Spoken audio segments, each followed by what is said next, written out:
स्वागत है। आरंभ करते हैं। कल की तासिका में हमने देखने की कोशिश की थी कि किस प्रकार से भाषा शिक्षण की प्रक्रिया आगे बढ़ती है, जिसमें कौशल केंद्रित प्रक्रिया, प्रयोग कौशल पर आधारित प्रक्रिया, भाषा के मानक रूप के अधिगम की प्रक्रिया, भाषाई आदतों के गठन की प्रक्रिया और संस्कृति सापेक्षता इत्यादि विषयों पर हमने चर्चा की थी। और ध्यान रहे, किसी भी संस्कृति की आत्मा भाषा होती है, चाहे वो भारतीय संस्कृति हो चाहे पाश्चात्य संस्कृति हो, किसी भी विश्व के किसी भी देश की संस्कृति हो।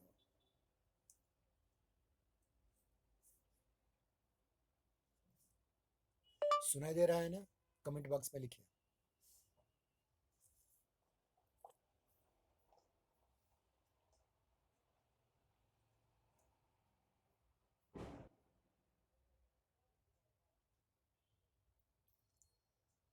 ठीक है,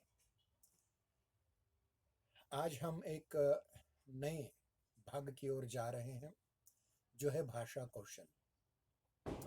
भाषा की अलग अलग कुशलताएं, अंग्रेजी में जिसे स्किल्स कहा जाता है, वे स्किल्स कौन से हैं भाषा के संदर्भ में, इस पर भी हमें बहुत महत्वपूर्ण रीति से विचार करना है। वैसे देखा जाए तो मैंने इससे पूर्व भी कहा था कि कोई भाषा आपको आ रही है, इस भाषा पर आपका अधिकार हो गया है, इसका मतलब केवल उसके व्याकरण को आना नहीं है या उसकी भाषा वैज्ञानिक अवधारणाओं से परिचित होना नहीं है, अपितु आपको वह भाषा बोलने आनी चाहिए, लिखने आनी चाहिए। तो ये बहुत जरूरी चीजें हैं। देखिए, भाषा शिक्षण वस्तुतः भाषाई कौशल्यों का शिक्षण है। मतलब भाषाई कुशलताएं जितने भी हैं, श्रवण, संभाषण, वाचन और लेखन, ये आना मतलब भाषा आना। यानी भाषाई कौशल से तात्पर्य यह है कि भाषा का प्रयोग करने वाला व्यक्ति, भाषा का प्रयोक्ता व्यक्ति जो है, वह प्रयोग में या व्यवहार में योग्यता प्राप्त कर लेता है या भाषा की कुशलता प्राप्त कर लेता है। मतलब समझिए, कोई व्यक्ति संस्कृत का बहुत बड़ा जानकार हो, संस्कृत पर उसने बहुत कुछ पढ़ा हो, लिखा हो बहुत कुछ, लेकिन दैनंदिन व्यवहार में उसका प्रयोग नहीं करता है, तो उसे संस्कृत आती है ऐसा कह नहीं सकते। यही बात उर्दू के बारे में भी है, यही बात अंग्रेजी के बारे में भी है, यही बात हिंदी के बारे में भी है। मैं मजे मजे में कह देता हूँ कि उस भाषा पर आपका धारा प्रवाह अधिकार है, हो सकता है, जिस भाषा में आप सपने देखते हैं। ध्यान रहे, कोई भी भाषा आप अधिगम कर सकते हैं, सीख सकते हैं, किंतु जब तक वह भाषा आपके जीवन का अभिन्न हिस्सा न बन जाए, तब तक वह भाषा आपको आधिकारिक रूप में आती है ऐसा कह नहीं सकते। भाषा का मुख्य या प्रमुख रूप उच्चरित होता है, जैसे मैं उच्चारण कर रहा हूं, यह भाषा का प्रमुख रूप है। इसमें किसी प्रकार की औपचारिकता नहीं है, ये अनौपचारिक बातें हो रही हैं। और गौण रूप मतलब भाषा का जो दूसरा रूप है, प्रमुख रूप के जगह गौण रूप या दूसरा रूप जो है भाषा का, वह लिखित रूप होता है। प्राथम्येन एदम प्राथम्येन या प्रथम रूप भाषा का उच्चरित ही होता है, बाद में उसे हम लिखित रूप में स्वीकार कर सकते हैं। अब उच्चरित भाषा के साथ दो भाषाई कौशल जुड़े हुए हैं, एक है सुनना और एक है बोलना। जब तक आप सुनेंगे नहीं, तब तक आप बोल नहीं सकते। इसलिए सुनना या श्रवण करने का कौशल यह उच्चरित भाषा से संबंधित है। उसी प्रकार बोलना या संभाषण या भाषण, यह भी उच्चरित भाषा से संबंधित है। और दो अन्य कौशल जो है वो लिखित भाषा से संबंधित है, जो पठन या पढ़ना, मराठी में वाचने, और दूसरा है लिखना, लेखन या लिखना। ये बहुत महत्वपूर्ण कौशल है। इसलिए भाषा के प्रधान रूप उच्चरित रूप पर आधारित दो कौशल सुनना और बोलना या श्रवण या संभाषण ये प्रधान या प्रमुख कौशल हैं और पढ़ना और लिखना ये गौण कौशल है। गौण मतलब द्वितीय दूसरे स्तर के। भाषाई कौशल्यों को भाषा प्रकार्य के आधार पर वर्गीकृत किया जा सकता है। ध्यान रखिए, इसके पूर्व जब हम भाषा का अध्ययन कर रहे थे उसमें भाषा के प्रकार्य यह भी भाग आया था, वो भी आज हम समझने का प्रयास करेंगे। कौन से प्रकार्य है भाषा के? What are the functions of languages? कौन कौन से हैं? ध्यान रहे, भाषा का प्रमुख प्रकार्य है संप्रेषण, कम्युनिकेशन। कम्युनिकेशन मतलब दो अलग अलग व्यक्तियों को उनके संदेशों को का संवहन करके दूसरे तक पहुंचाना, यह कम्युनिकेशन या संप्रेषण कहलाता है। भाषा का प्रमुख प्रकार्य है संप्रेषण, मतलब एक व्यक्ति अपने विचार दूसरे व्यक्ति तक पहुंचाए, कम्युनिकेट करे। संप्रेषण की प्रक्रिया श्रोता तथा वक्ता के बीच गतिशील होती है। अब समझिए, आप श्रोता है, मैं वक्ता हूं। आप श्रोता हैं, मैं वक्ता हूं। इस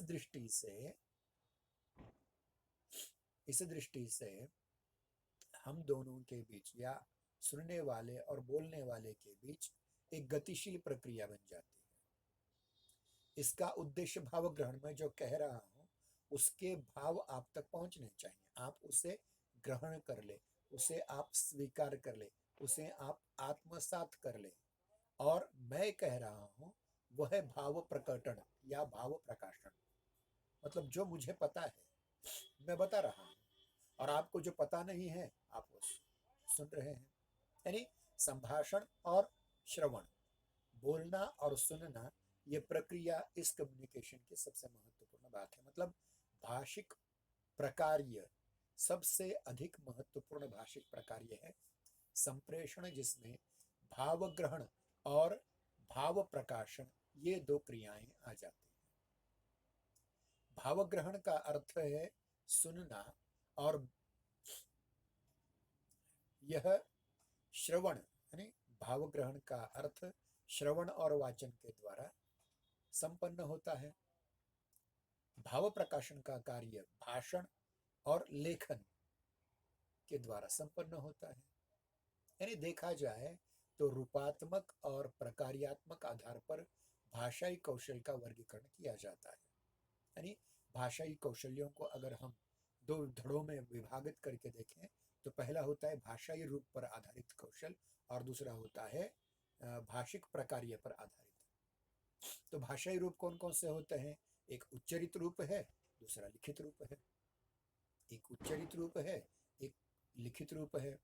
और भाषिक प्रकार्य के बारे में अगर देखा जाए तो भाव ग्रहण और भाव प्रकाशन यानी संप्रेषण की जो क्रिया है उसके आधार पर। अब भाषाई उच्चरित रूप जो है वो दो विभागों में दो कौशल्यों के अंतर्गत आता है, वो है श्रवण और भाषण, यानी सुनना और बोलना। उसी प्रकार लिखित जो रूप है भाषा का, वह भी दो कौशल्यों पर आधारित है, पढ़ना और लिखना या लेखन, पठन और लेखन। इस प्रकार से हम देखते हैं कि अलग अलग कौशल हमारे सम्मुख उपस्थित होते हैं। यानी इस प्रकार से आप चाहे भाषाई कौशल्यों पर आधारित वर्गीकरण कीजिए या भाषिक प्रकार्य पर आधारित वर्गीकरण कीजिए, वो चार प्रकार के ही भाषाई कौशल आपके सामने आएंगे।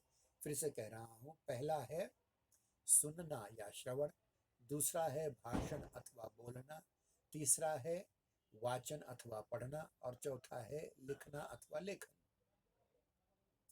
श्रवण भाषण वाचन लेखन, श्रवण भाषण वाचन लेखन, श्रवण भाषण वाचन लेखन।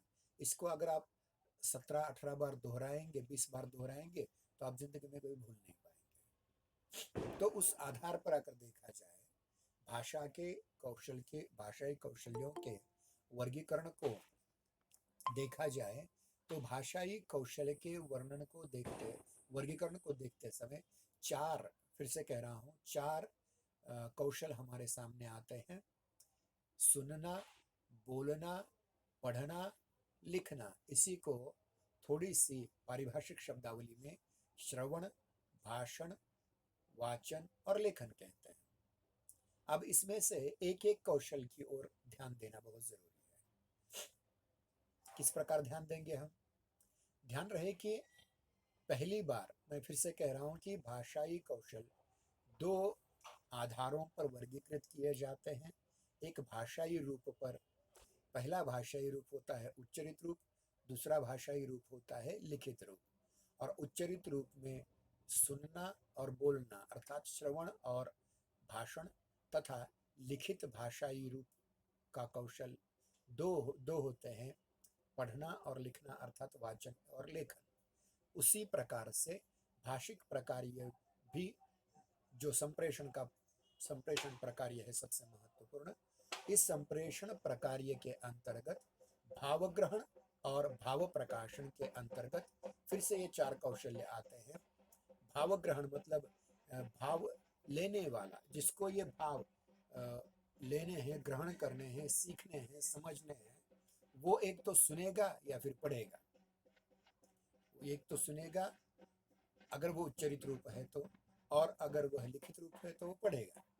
उसी प्रकार से भाव प्रकाशन जो दूसरा प्रकार्य है, उसके आधार पर अगर देखा जाए तो भाव प्रकाशन करने वाला जो व्यक्ति है, उच्चरित रूप भाषा का हो तो बोलेगा और लिखित रूप हो तो लिखेगा। तो इस प्रकार से भाषाई चार कौशल आ जाते हैं: श्रवण, भाषण, वाचन और लेखन। अब इसमें से हम पहले श्रवण कौशल पर ध्यान देंगे। ध्यान रखिए, मैंने बहुत बार आपको दो उदाहरण दिए हैं, एक संत कबीर का और दूसरा बहना भाई चौधरी का। एक संत कबीर का और दूसरा बहना भाई चौधरी का। ये दोनों लौकिक रूप से, औपचारिक रूप से पढ़े लिखे नहीं थे, किंतु उन्होंने सुना बहुत था। काशी या वाराणसी या बनारस जिसे कहा जाता है, ऐसे शहर में रहने वाले कबीरदास आए दिन मंदिरों में से कुछ न कुछ सुन लेते थे। कभी भागवत कथा सुन लेते, कभी रामायण की कथा सुन लेते थे, कभी निर्गुण का प्रवचन सुन लेते थे, और सुनते सुनते सुनते वो बहुश्रुत हो गए। जो बहुश्रुत हो जाता है वह बहुभाषी भी हो जाता है। जो अधिक सुनता है वो अधिक बोल भी सकता है। ध्यान रखिए, इसलिए बोलने की प्रक्रिया में सबसे पहली प्रक्रिया आ जाती है, वो है सुनने की। अब देखिए, बचपन से लेकर के आज तक मैंने अपने जो गुरुजनों से सुना, उसी का उच्चारण किया। जो मेरी माँ ने सिखाया, मेरे भाई ने सिखाया, मेरे पिताजी ने सिखाया, मेरे गुरुजनों ने सिखाया, वही मैं बोल पा रहा हूँ। अगर वो नहीं सिखाते तो शायद मैं बोल न पाता। इसलिए महत्वपूर्ण चीज यहाँ है कि सुनना। और ध्यान रहे, श्रीमद् भागवत और अन्य भी हिंदू धर्म के ग्रंथों में भक्ति के जो 9 प्रकार बताए हैं, उसमें से सबसे महत्वपूर्ण और पहला प्रकार है श्रवण। यानी कहीं अगर कीर्तन चल रहा हो, कहीं अगर कोई कथा चल रही हो, कहीं अगर कोई प्रवचन चल रहा हो, कहीं अगर कोई भाषण चल रहा हो, तो पहले उसे ठीक ढंग से सुने। ध्यान रहे, आज जितने भी बड़े बड़े वक्ता हैं वो पहले अच्छे श्रोता थे, और अच्छा श्रोता बने बिना अच्छा वक्ता नहीं बना जा सकता। इसलिए महत्वपूर्ण बात है, पहले इस श्रवण कौशल को, इस श्रवण भक्ति को समझिए। अगर कोई अच्छा वक्ता, समझे अटल बिहारी वाजपेयी जैसा कोई वक्ता, या प्रमोद महाजन जैसा कोई वक्ता, या आज नरेंद्र मोदी जैसा कोई वक्ता जब कुछ बोलने लग जाता है तो हम वो क्या कहते हैं ये सुनने के लिए हमारे कान हम पसार करके सामने रख देते हैं, ताकि कानों में कुछ पड़े। तो ये श्रवण है क्या? श्रवण का मतलब, ध्यान, श्रवण जो शब्द है एक संस्कृत का शब्द है, और इस संस्कृत के शब्द में मूल धातु, मूल क्रिया है श्रु, अर्थात सुनना, जिसका संबंध सुनने की क्रिया से है। अब ये सुनना भी कैसे? ऐसे सुनना नहीं है जैसे मराठी में कहावत है, नळी फुंकले सोनारे इकडून तिकडे गेले वारे। यानी दाएं बाएं कान से सुना और दाहिने कान से छोड़ा, या दाहिने कान से सुना, बाएं कान से छोड़ा, बाएं कान से सुना और दाहिने कान से छोड़ा। इस प्रकार का नहीं होना चाहिए, अपितु उसे ध्यान पूर्वक सुने। केवल ध्यान पूर्वक न सुने, मतलब जो ध्यान पूर्वक हम सुन रहे हैं उसका अध्ययन भी करें, उस पर सोच विचार करें, उसका मनन करें, हाँ? अधिगम करें। अधिगम करें मतलब उसको आत्मसात करें। जो वक्ता कह रहा है, जो अध्यापक बता रहा है, वो मुझे भी बताने आना चाहिए, इतना एक्सपर्टाइजेशन होना चाहिए। उसके उपरांत कहें कि श्रवण में किसी कथन को ध्यानपूर्वक सुनना, सुनी गई बात पर चिंतन मनन करना, चिंतन के बाद उस पर अपना मंतव्य स्थिर करना और उसके अनुसार आचरण करना, इतनी बड़ी प्रक्रिया है। मतलब सुना, छोड़ दिया, ऐसा काम नहीं चलेगा।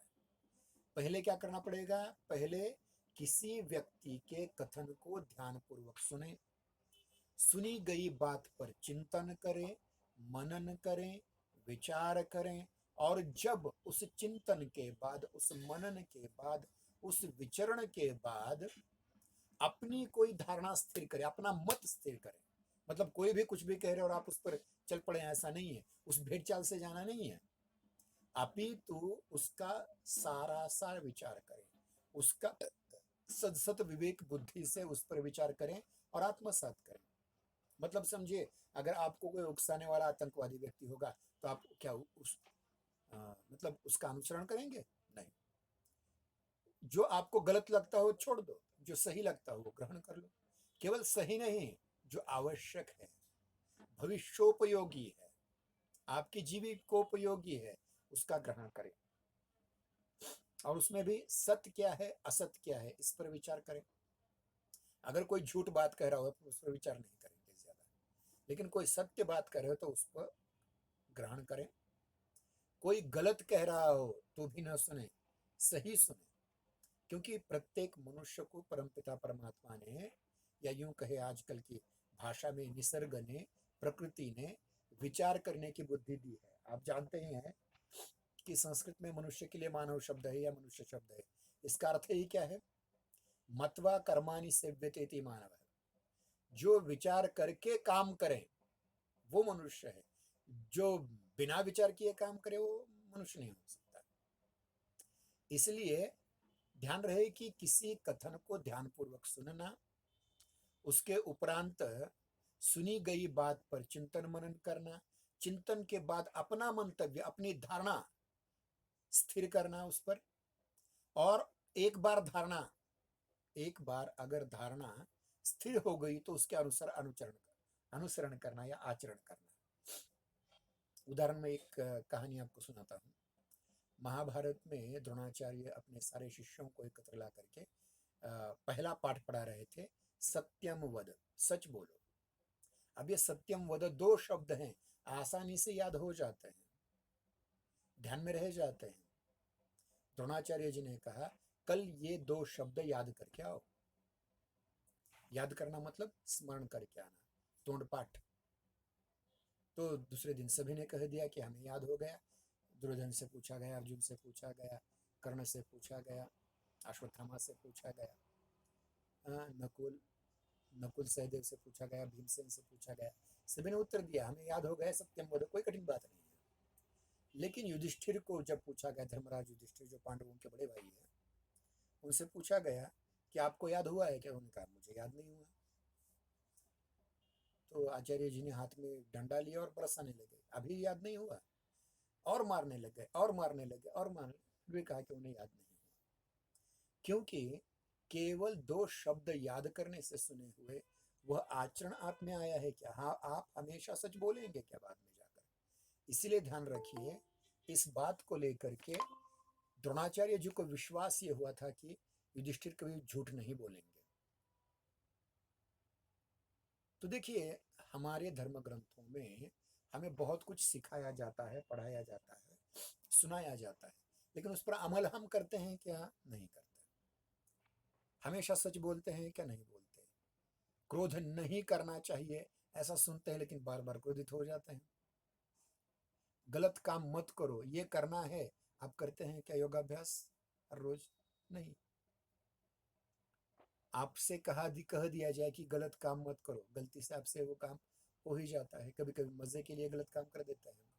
इसका मतलब यह है कि केवल सुनना एक कान से सुनना दूसरे कान से छोड़ देना, ये श्रवण की प्रक्रिया नहीं है। फिर से मैं कह रहा हूँ कि सुनना बहुत जटिल प्रक्रिया है। पहले किसी कथन को ध्यानपूर्वक सुनना चाहिए, फिर उस सुनी हुई बात को पर चिंतन मनन करना चाहिए। एक बार चिंतन करने के उपरांत अपना मंतव्य, खुद के विचार उस बारे में स्थिर कर लेने चाहिए, और एक बार विचार स्थिर हो गए तो फिर उन विचारों पर आधारित आगे आचरण करना चाहिए। इतनी लंबी प्रक्रिया है। तो ये सारा व्यवहार जो है, ये सारी प्रक्रिया इसमें सम्मिलित हैं। भाषा शिक्षण में श्रवण कौशल्य प्रधान कौशल्य माना जाता है। मतलब अगर कोई नई भाषा सीखनी है तो उसमें सबसे पहले उस भाषा पर जिनकी अधिकार वाणी है, अधिकार वाणी से उस भाषा का जो लोग उच्चारण करना जानते हैं, ऐसे लोगों के संपर्क में आकर के उनसे वे बातें सुनना बहुत आवश्यक है। अब भाषा के जो अलग अलग इकाइयां हैं, भाषा की सबसे न्यूनतम इकाई है ध्वनि, जो उच्चरित होती है, जैसे स्वर और व्यंजन। अ, आ, ई, ई, उ, ऊ, ए, रे, री, ओ, औ, अम, अह, क, ख, ग, घ, घ, च, ज, झ, ञ, ट, ट, ड, ढ, ण, त, त, द, ध, न, प, प, ब, भ, म, य, र, ल, व, श, क्ष, त्र। ये जो सारे अक्षर हैं, ये ध्वनियां हैं मूलतः। ये ध्वनियों को समझें, फिर इन ध्वनियों से मिलकर के बनने वाले शब्दों को समझें। शब्दों के साथ जब कारक लग जाते हैं, कारकीय प्रत्यय लग जाते हैं, तो वो किस प्रकार पद बन जाते हैं, और पदों का रूप अनेक पद एकत्र आने के बाद कैसे वाक्य बनता है, इस प्रक्रिया को भी ध्यान में लेना बहुत जरूरी है। यानी भाषा की जो ध्वनियां हैं, स्वर और व्यंजन, कॉन्सोनेंट्स एंड वोवेल्स, इनको समझना बहुत जरूरी है। ये छोटी छोटी बातें हैं लेकिन बहुत महत्वपूर्ण बातें हैं। यानी प्रारंभिक रूप में जब हम किसी भाषा को सीखते हैं, या बचपन में हम अपनी मातृभाषा को सीखते समय भी पहले उच्चारण करते समय पहले स्वरों को सीखते हैं, बाद में व्यंजनों को सीखते हैं, फिर शब्दों को सीखते हैं, फिर बाद में वाक्य बनाने लग जाते हैं। तो ये प्रक्रिया होती है भाषा श्रवण की। मतलब अगर कोई व्यक्ति भाषाई ज्ञान आपको देना चाहता है, वो कौशल आपको देना चाहता है, तो उस भाषा का प्रारंभिक रूप जो ध्वनि कर्णग्राह्य ध्वनि है, उसको सुनने के बाद फिर उसका उच्चारण करना, ये उसकी महत्वपूर्ण बात है। और अगर हम आगे देखें तो श्रवण कौशल्य के रूप में उसका विकास करें। देखिए, श्रवण को एक कौशल्य के रूप में, सुनना इस क्रिया को एक कौशल्य के रूप में अगर हम विकसित करने का प्रयास करें, उसकी आदत स्वयं को डाल लें, आदत के रूप में गठित करें, तो भाषा का वो श्रवण कौशल कहलाता है। प्रायः यह देखा जाता है कि बालक मातृभाषा का अधिगम, यानी लर्निंग ऑफ मदर टंग, यह श्रवण के द्वारा ही करता है, सुनते ही करता है, सुनने के द्वारा ही करता है। लेकिन विधिवत जो शिक्षा उसकी होती है, चाहे वो बालवाड़ी, आजकल केजी के बाद संदर्भ में उसकी बात होती है, पहली, दूसरी, तीसरी, चौथी, पांचवी, छठी, सातवीं, आठवीं, नवीं, 10वीं, 11वीं, 12वीं, या डिग्री, प्रथम वर्ष, द्वितीय वर्ष, तृतीय वर्ष, या फिर पोस्ट ग्रेजुएशन, प्रथम वर्ष, द्वितीय वर्ष, ये जो सब कुछ जो एक प्रकार से विधिवत शिक्षा है, उसमें श्रवण कौशल्य के विकास पर ज्यादा बल दिया जाता है। अनौपचारिक शिक्षा में वह बच्चा ग्रहण करे या न करे, इस पर कोई पाबंदी नहीं होती। लेकिन जब औपचारिक शिक्षा में, विधिवत शिक्षा में आप प्रवेश कर लेते हैं, तो अध्यापक के द्वारा जो सुनते हैं उसका उच्चारण आपको करना ही पड़ता है, क्योंकि अंक नहीं मिलते। परीक्षण में अगर अंक अच्छे प्राप्त करने हो तो अध्यापक के उच्चारणों को समझना, अध्यापक के बोलने को सही ढंग से सुनना अत्यंत आवश्यक बन जाता है। कभी कभी हम किसी अच्छे अध्यापक की अच्छी बात की ओर भी उपेक्षा की दृष्टि से देखते हैं, और जब वही भाग परीक्षा में आ जाता है तो हम हाथ लगा लेते हैं सिर को, अरे हमने उस समय अगर किया होता, ठीक ढंग से सुना होगा, ठीक ढंग से पढ़ा होता, तो शायद ये नौबत न आती। इसलिए क्या करना है, आपको ध्यान रखिए कि श्रवण कौशल्य का विकास करना है। जितना आप ज्यादा सुनोगे उतना अधिक ज्ञान ग्रहण होगा। फिर उसके उपरांत अगर देखा जाए तो प्रत्येक भाषा की प्रकृति में एक अनुतान होती है। मतलब उच्चारण करते समय देखिए, कुछ लोग जैसे अच्छे हिंदी अच्छी बोलने वाले जो लोग हैं, उनका आप अध्ययन करके देखिए, आज टेलीविजन पर या अलग अलग चैनल पर बहुत सारे लोग आपको मिलेंगे कि उनकी अनुतान, वो बलाघात कैसा होता है शब्दों के आधार पर, उनको ध्यान दें। अनुतान जैसे देखिए, अगर कोई दूर व्यक्ति खड़ा है, मैं उससे बुला रहा हूँ, अरे आजा, तो ये जो अरे या ओहो, ये जो बलाघात अनुतान होती है या किसी शब्द पर बलाघात होता है। देखिए उदाहरण के लिए मैं एक वाक्य आपके सामने रखता हूँ। शाम हो गई या संध्या काल हो गया।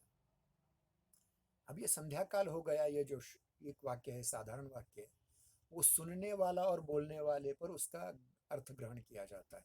अगर कोई सास अपनी बहू से बोले, अरे संध्या तो हो गई, शाम हो गई, संध्या काल हो गया, इसका अर्थ क्या है? उस बहू ने ये ध्यान रखना चाहिए कि दिए लगाने का समय हो गया है, लाइट लगाने का समय हो गया है, क्योंकि बिना लाइट के अब रात में दिखेगा नहीं। अगर कोई एक चोर दूसरे चोर से कहे तो उसका अर्थ क्या होगा? चलो दिन भर तो आराम कर लिया, अब रात में अपना काम कर लेते हैं।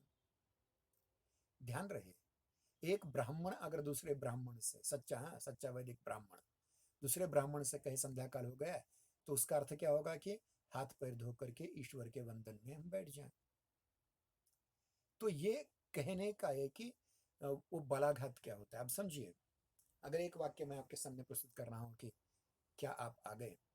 अब देखिए, इसमें क्या आप आ गए एक सही प्रश्न है, लेकिन इस प्रश्न के प्रत्येक शब्द पर अलग अलग बलाघात अगर दिया जाए तो उसके अनंत अर्थ निकल सकते हैं। जैसे क्या आप आ गए, क्या आप आ गए, क्या आप आ गए, क्या आप आ गए। तो इससे सुनने वाला और बोलने वाला, इन दोनों में जो मतितार्थ लेना चाहिए, जो यानी वाच्यार्थ के जगह लक्ष्यार्थ लेना चाहिए, उस पर भी बहुत सारी बातें हो सकती है। इसलिए ये जो अनुतान है, बलाघात है, किसी एक शब्द को खींचना लंबा, किसी एक शब्द को बीच में तोड़ देना, ये उच्चारण को लंबा ले जाना, उसका स्वर बना देना, उसके सुर व्यवस्था में चला जाना, ये बहुत महत्वपूर्ण चीजें हैं।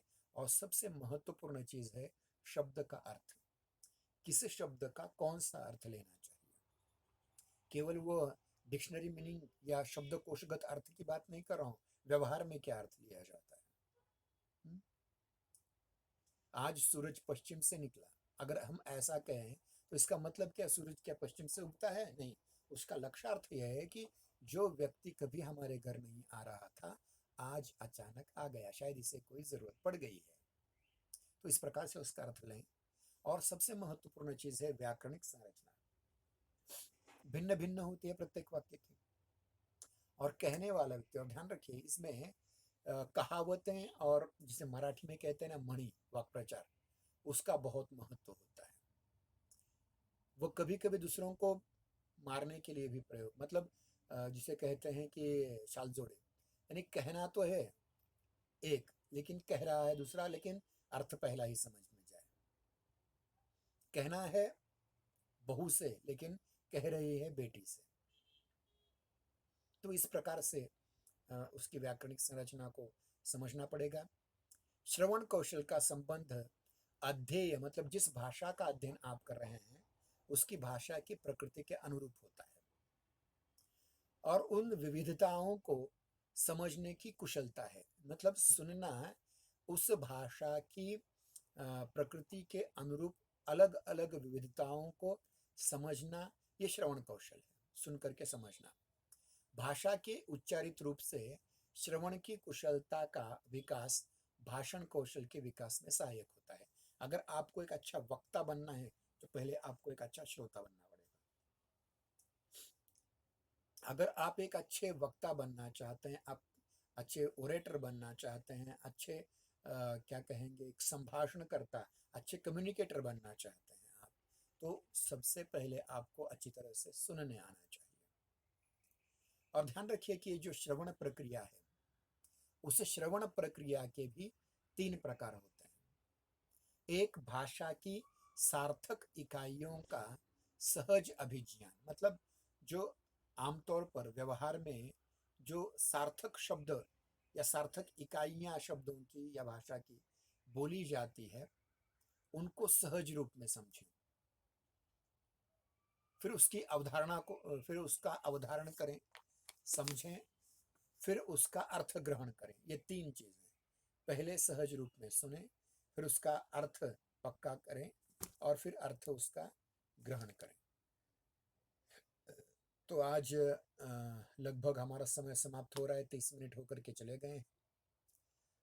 अगली तासिका में हम भाषण कौशल, खास करके उच्चारण के पक्ष में, इस पर भी चर्चा करने की कोशिश करेंगे, क्योंकि सुनना बहुत ज़रूरी होता है। ठीक है, आज यहीं हम रुक जाते हैं।